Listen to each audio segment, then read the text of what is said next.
إن الحمد لله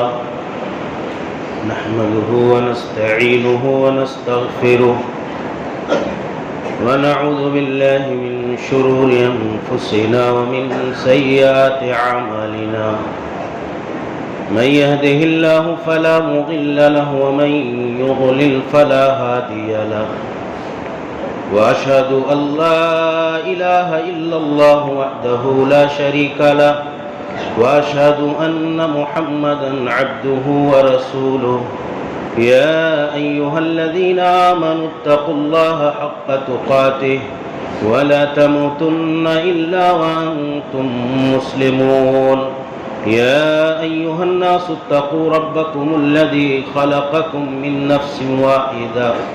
وخلق منها زوجها وبث منهما رجالا كثيرا ونساء واتقوا الله الذي تساءلون به والأرحام إن الله كان عليكم رقيبا يا أيها الذين آمنوا اتقوا الله وقولوا قولا سديدا يصلح لكم أعمالكم ويغفر لكم ذنوبكم ومن يطع الله ورسوله فقد فاز فوزا عظيما أما بعد فإن خير الحديث كتاب الله وخير الهدي هدي محمد صلى الله عليه وسلم وشر الأمور محدثاتها وكل محدثة بدعة وكل بدعة ضلالة وكل ضلالة في النار أعوذ بالله السميع العليم من الشيطان الرجيم بسم الله الرحمن الرحيم قاف والقرآن المجيد بل عجبوا أن جاءهم منذر منهم فقال الكافرون هذا شيء عجيب أإذا متنا وكنا ترابا ذلك رجع بعيد قد علمنا ما تنقص الأرض منهم وعندنا كتاب حفيظ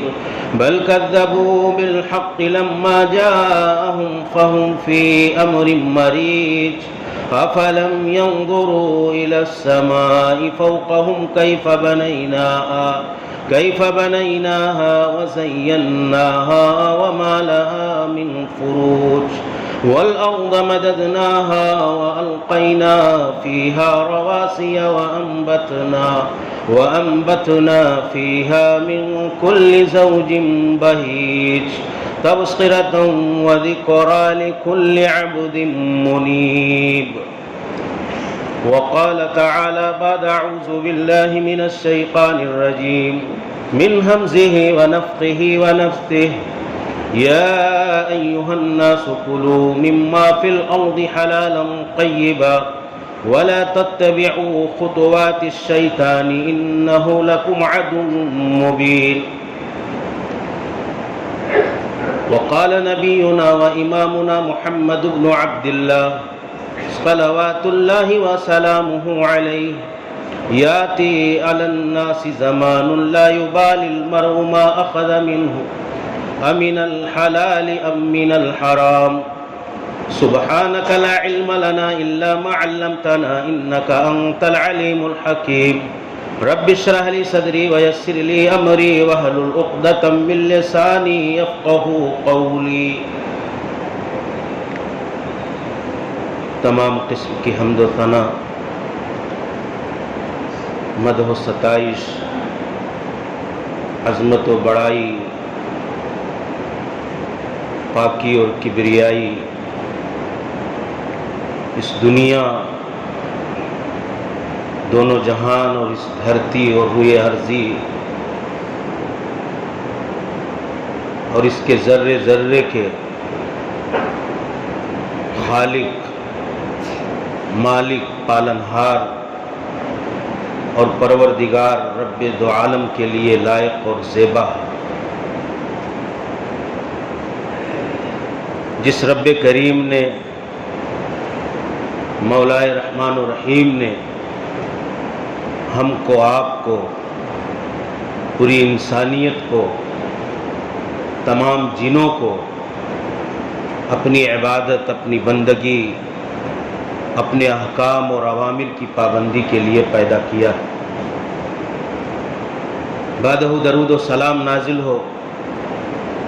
اس دنیائے انسانیت کے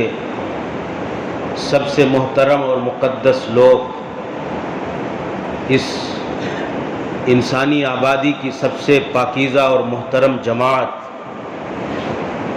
انبیاء و رسول علیہم الصلاۃ والتسلیم پر، بالخصوص نبیوں اور رسولوں کے سردار اور سرتاج سید الاولین والآخرین، خاتم الانبیاء والمرسلین، شفیع المذنبین، رحمت للعالمین، جناب محمد عربی صلی اللہ علیہ وسلم پر، آپ کے آل و اصحاب پر، اور ان تمام لوگوں پر جنہوں نے آپ کے دین، آپ کے راستے اور طریقے کی پیروی کی، سب پر اللہ کی رحمتیں، برکتیں، سعادتیں اور سلامتی نازل ہوں۔ آمین۔ قابل احترام بزرگوں، اسلامی بھائیوں، نوجوان ساتھیوں، عزیزوں،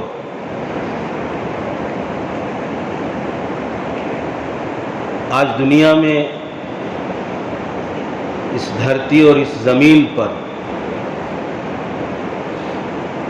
جو فساد ہے، انارکی ہے، بگاڑ ہے، انسانیت حیوانیت کی راہ پر گامزن ہے، روحانیت کے بجائے مادہ پرستی، دنیا داری، دنیا کے مال و منال کی پوجا، آخرت کی فکر مندی اور جواب دہی کے احساس کا فقدان، یہ ساری چیزیں ہماری زندگی میں جو بنیادی طور پر کار فرما ہیں۔ ایک تو جو گزشتہ خطبہ جمعہ ہم نے آپ کو بتایا کہ ہم نے اس روئے زمین پر اور اس دنیا کی آبادی میں اپنے مقصد وجود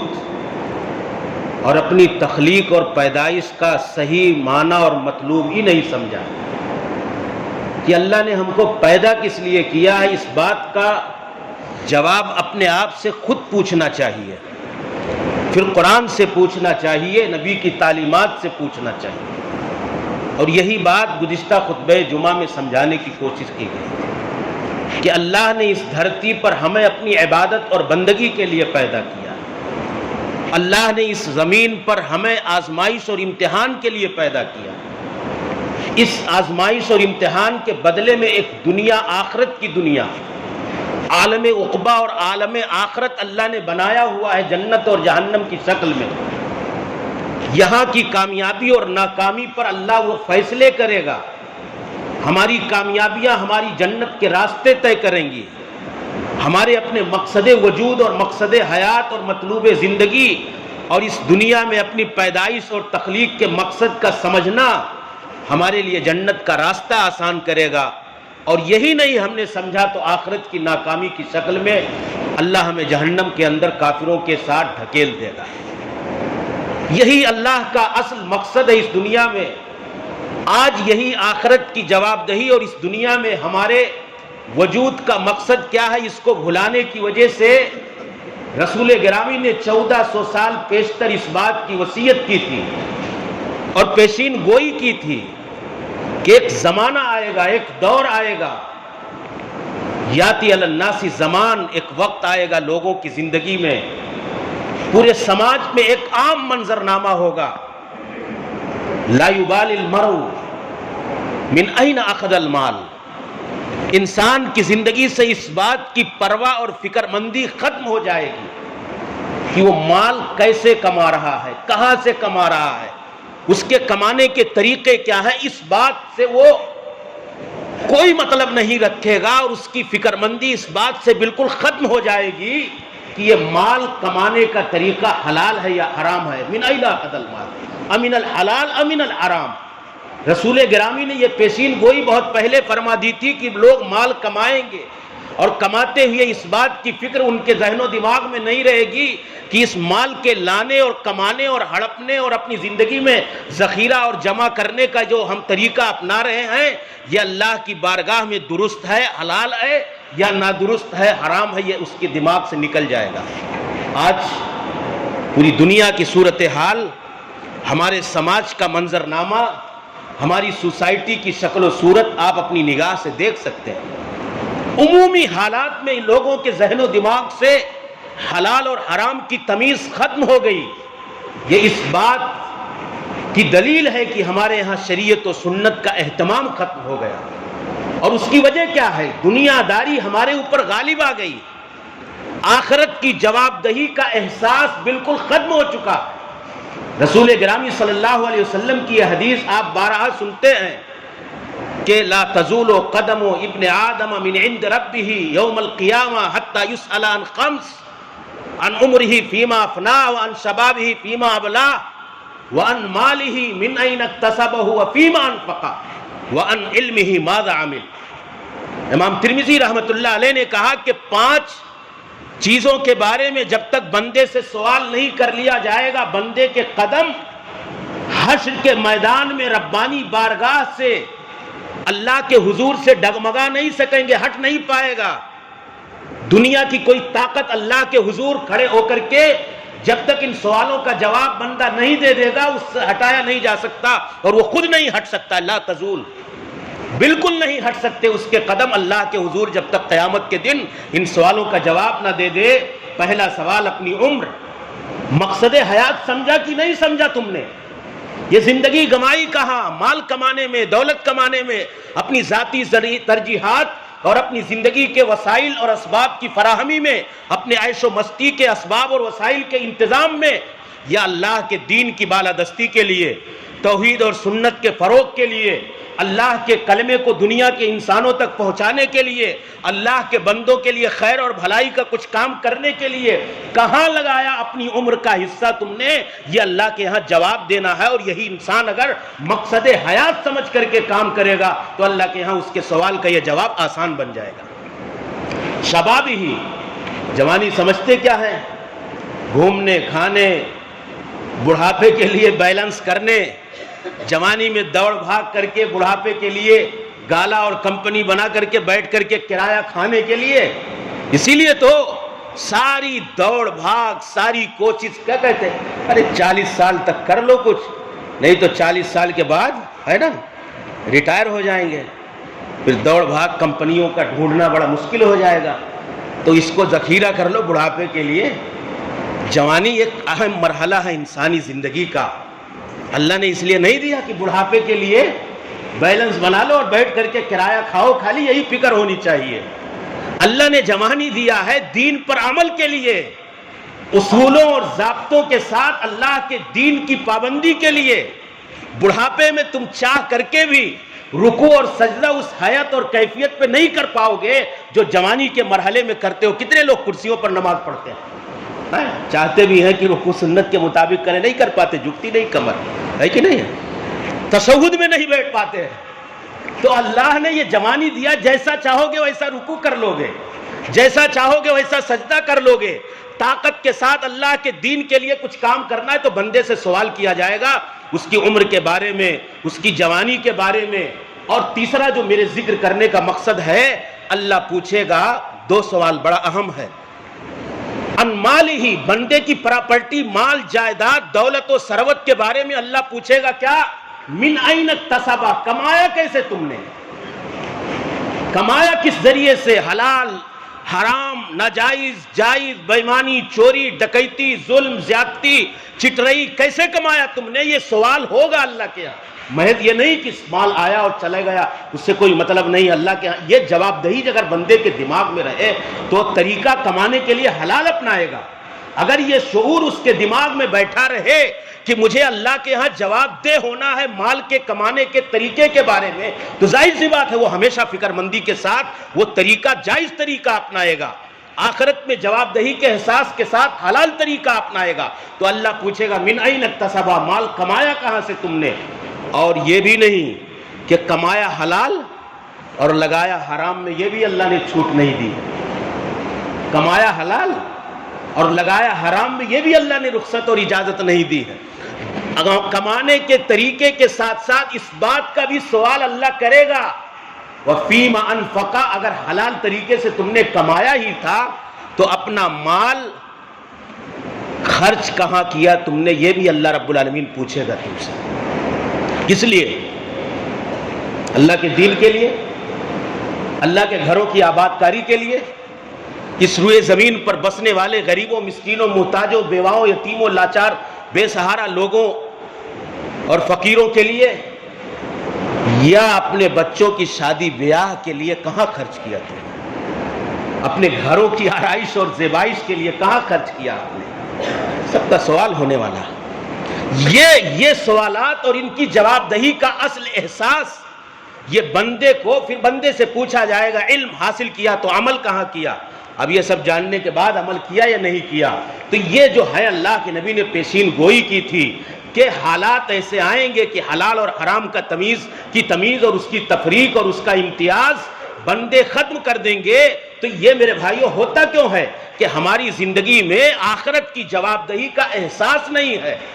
اگر یہ احساس ہوتا کہ اللہ کے ہاں سوال کیا جائے گا تو ہم حلال طریقہ اپناتے ہیں، اور یہ بھی یقین نہیں ہے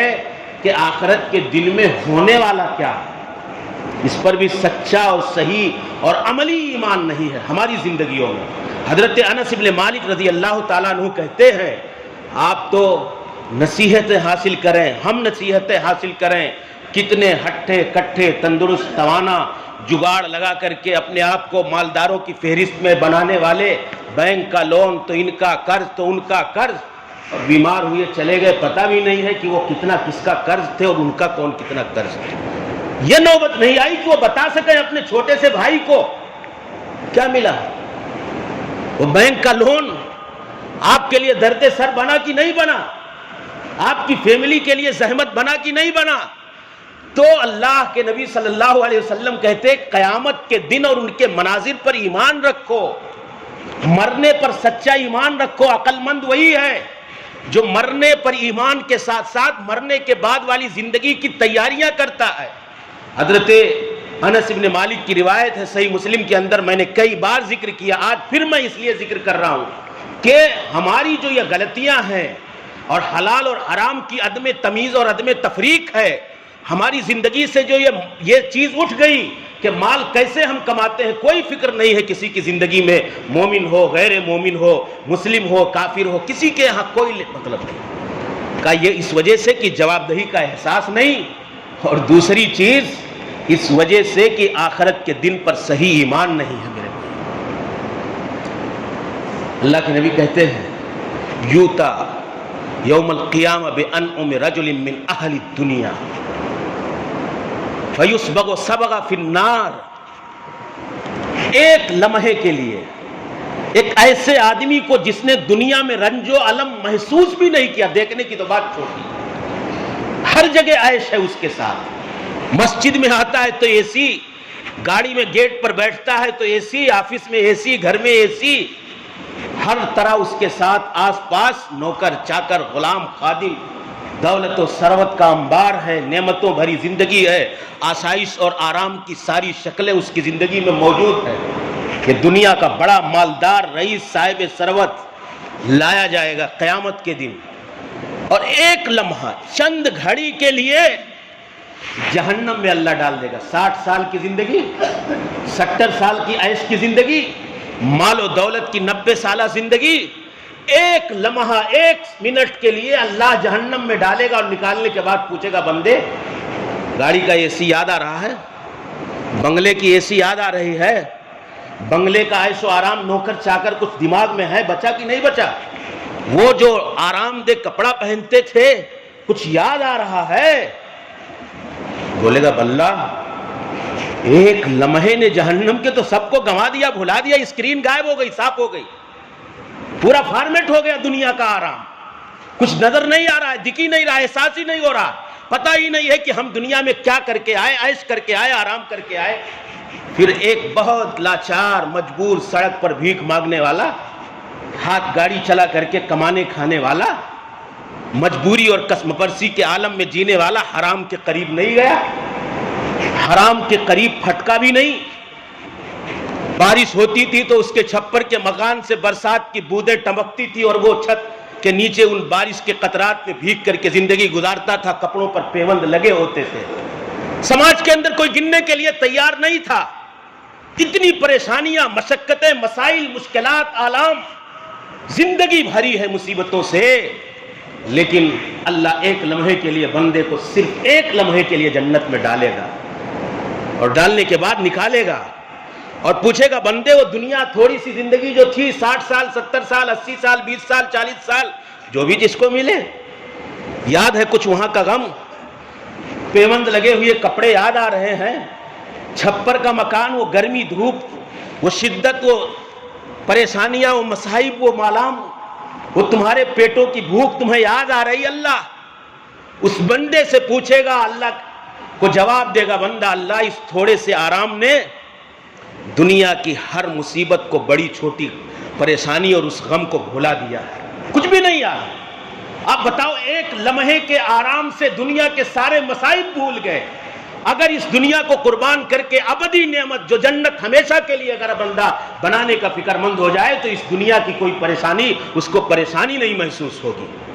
اس دنیا کا کوئی غم، اس دنیا کی کوئی بے عزتی اور سماج کی طرف سے ملنے والی توہین اور ذلت و خواری اس کے دل میں کوئی ملال پیدا نہیں کرے گی۔ اس کے دماغ میں ایک ٹارگٹ ہوگا، اس کے ذہن و دماغ میں ایک ہدف اور ایک ایجنڈا ہوگا کہ مجھے اس دنیا کی قربانی دے کر کے یہاں کے حلال طریقوں کو اپنا کر کے حرام طریقوں کو چھوڑ کر کے مجھے جنت کا شیدائی بننا ہے، جنت کا راستہ حاصل کرنا ہے، جنت کی کامیابی سے ہمکنار ہونا ہے۔ اور یہی بندے کی اصل کامیابی ہے۔ اسی شعور نے اور اسی فکر نے کہ جنت جہنم بھول بیٹھے، آخرت کے دن حشر کے میدان میں سوال و جواب کی فکر مندی اور جواب دہی کا احساس بھول بیٹھے۔ اس لیے میرے بھائیوں آج یہ ہماری زندگیوں سے حلال اور حرام جو اللہ کے نبی نے کہا تھا کہ ایک زمانہ آئے گا لوگ پرواہ نہیں کریں گے، اسی سائے میں ہم جیتے ہیں اور اللہ کے نبی کی پیشین گوئیاں ثابت ہو رہی۔ اللہ نے قرآن میں ہمیں حکم دیا ہے کہ اے ایمان والو حلال طریقے سے کھاؤ۔ اس کے نقصانات کیا ہیں میں اصل وہ ذکر کرنا چاہتا تھا، اللہ کی توفیق رہی، زندگی رہی تو آئندہ خطبے کے اندر ذکر کر دوں گا۔ ایک واقعہ کہ ہمارے اسلاف اور ان کی عورتیں کیسی تھیں۔ ایک خاتون تھی، آئی حضرت امام احمد ابن حنبل کے پاس، پوچھا امام اہل سنہ میں رات کو کپڑے بنتی ہوں دھاگے سے، تیار کر کے روزی روٹی یہی میری ہے، میرا کھانا پینا کا سہارا یہی ہے۔ میں بسا اوقات چاند کی روشنی جب بہت تیز ہوتی ہے تو کچھ کپڑے اس روشنی میں بنتی ہوں اور کچھ کپڑے اپنے چراغ اور اپنے گھر کی روشنی میں بنتی ہوں۔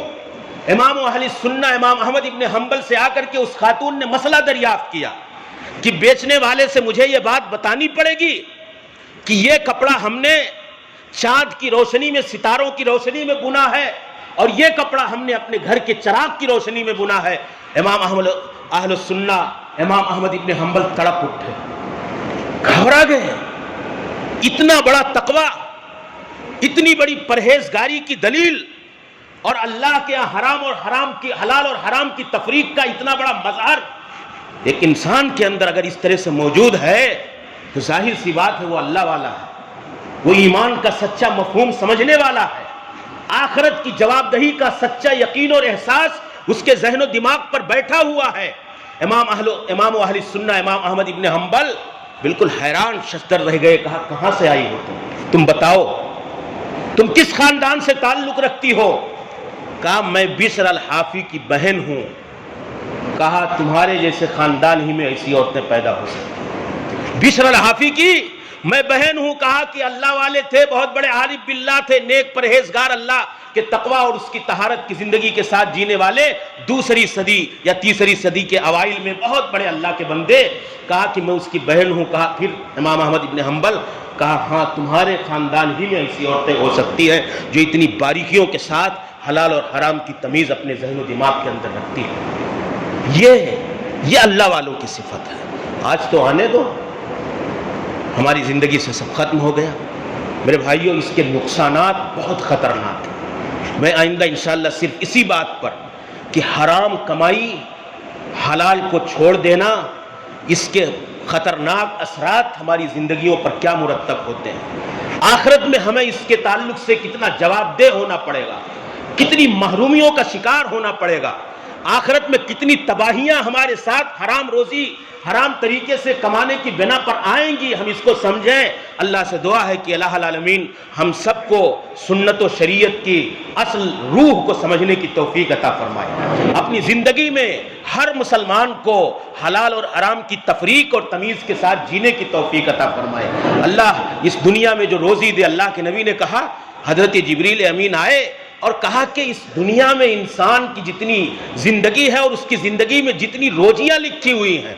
وہ اس دھرتی سے جا نہیں سکتا جب تک اسے مل نہ جائے۔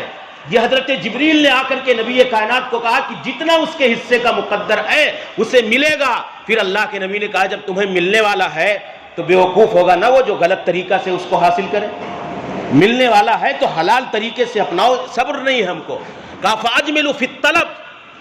طریقہ جو اس اللہ کی طرف سے لکھی ہوئی روزی پانے کا اپناؤ تم، تو بہترین طریقہ، اچھا طریقہ اپناؤ، پاکیزہ طریقہ اپناؤ، تاکہ تم حرام سے بھی بچے رہو اور تمہارے مقدر اور فیصلے اور قضا اور قدر کا جو حصہ ہے تمہاری زندگی میں حلال طریقے سے آئے۔ یہ بیوقوفی کی علامت ہے کہ لکھی ہوئی چیز کو حاصل کرنے کے لیے غلط طریقے سے ہم پائیں، ملنا ہے ہم کو، اس دنیا سے ہم جائیں گے نہیں جب تک ہمارے حصے کی روزی ہمارے اللہ رب العالمین اختیار میں نہ دے دے۔ اس لیے میرے بھائیوں غلط طریقوں سے بچنا چاہیے۔ اللہ ہم سب کو صحیح، جائز اور جو اللہ کے نبی نے ہمیں ہدایت دی ہے انہی طریقوں کو اپناتے ہوئے اپنی زندگی گزارنے کی توفیق عطا فرمائے۔ اس دنیا میں جو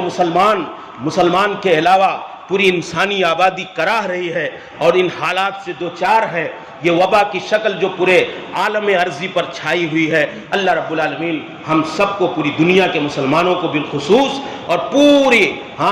انسانی آبادی کو بالعموم اس مصیبت اور آزمائش سے نکلنے کی توفیق عطا فرما۔ اللہ آزادی کے ساتھ اس دھرتی پر سارے لوگوں کو جینے کی توفیق عطا فرما۔ اللہ جو پریشانیاں ہمارے ملک کے اندر ہیں، ہمارے ملک کے جو مسائل ہیں، بالخصوص مسلمانوں کے ساتھ جو مسائل ہیں، اللہ اس ملک میں اور پوری دنیا میں مسلمانوں کی حفاظت فرما۔ اللہ اسلام اور مسلمانوں کو غلبہ نصیب فرما۔ اللہ اسلام اور مسلمانوں کو اس دنیا میں عزت و غلبے کے ساتھ رہنے کی توفیق عطا فرما۔ سارے مسلمانوں کو اپنے دین سے، اپنی شریعت سے، اپنے نبی کی پاکیزہ اور پیاری سنتوں سے سچی وابستگی اور سچے تعلق کی توفیق عطا فرما۔ اللہ ہم سب کو صحیح اسلام کی سمجھ کی توفیق عطا فرما اور ہماری زندگی کے ہر گوشے میں، ہر شعبے میں اسلام ہو، ایمان ہو اور اللہ اور اس کے رسول کی تعلیمات ہوں۔ اللہ رب العالمین ہم سب کو صحیح اسلام کا پیروکار بنا۔ اللہ جو مسائل ہیں ان مشکلات کو آسان فرما دے۔ اللہ ہمیں بخش دے، ہمارے والدین کو بخش دے اور تمام اہل ایمان کو بخش دے۔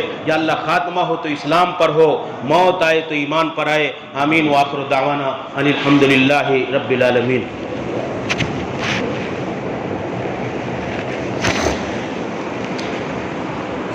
الحمدللہ رب العالمین، والصلاة والسلام علی اشرف الانبیاء نبینا محمد ورسولہ الامین الکریم ومن تبعہم بإحسان الی یوم الدین وبعد۔